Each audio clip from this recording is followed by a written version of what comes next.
McDaniel, and I do Reader's Advisory at the Plainfield branch of the Kent District Library. To me, there's nothing quite as exhilarating as getting a great big fat nonfiction book, especially about history, and not being able to put it down. Finding an author who is so compelling that his book is a page turner despite almost 600 or 700 pages of material and data. And one of my favorite books of all time is The Candy Bombers by Andrei Cherny, and it's about the Berlin blockade and the Berlin airlift. In case you need a little bit of reminder of your history, after World War II, the country of Germany was partitioned into 4 sections, divided among the Allies: the United States, France, Great Britain, and Russia.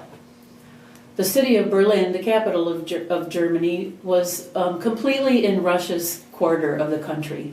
And so the city itself was divided into 4 sections. Not too long after the division, the Russians decided that they wanted to control all of Berlin and therefore all of Germany. And so they did something called the Berlin blockade. They closed off the roads, the railroads, the airports, the canals, the river. They wanted to control the city. They drove up and down with their loudspeakers propagandizing. They controlled the newspapers and the radio stations. The people of Berlin were not able to get food or coal or milk or supplies. They had just been bombed practically into obscurity. They were starving.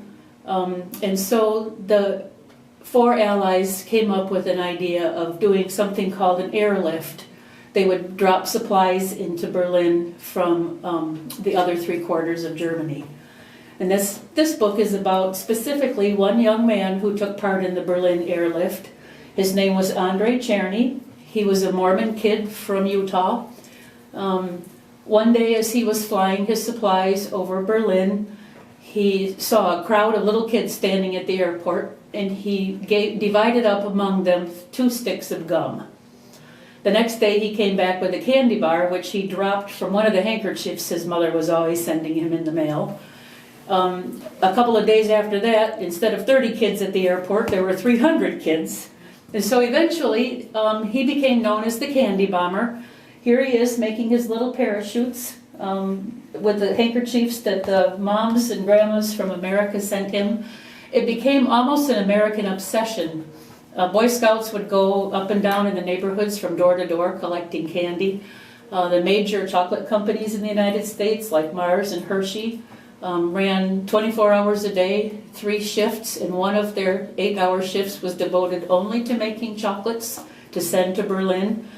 The author calls it one of America's finest hours, and the author is still alive. He's currently 93 years old, and he shared, or the Candy Bomber, is still alive, and he shared with the author some of the letters that he received from the children who got the candy that he dropped on his little parachutes. And the letters are so heartwarming. They used to call him Mr. Wiggle Waggle because he would waggle his airplane wings when he was in the air so the kids would know that he was about to land. Some of these children, the ones that were under 10 years old, had never tasted chocolate before. A lot of them were starving. They were living in bombed out apartments. It was just such a heartwarming, uplifting, patriotic thing to do this Berlin airlift, and the Candy Bomber did his own little part. And this is the story of the Candy Bomber by Andrei Cherny.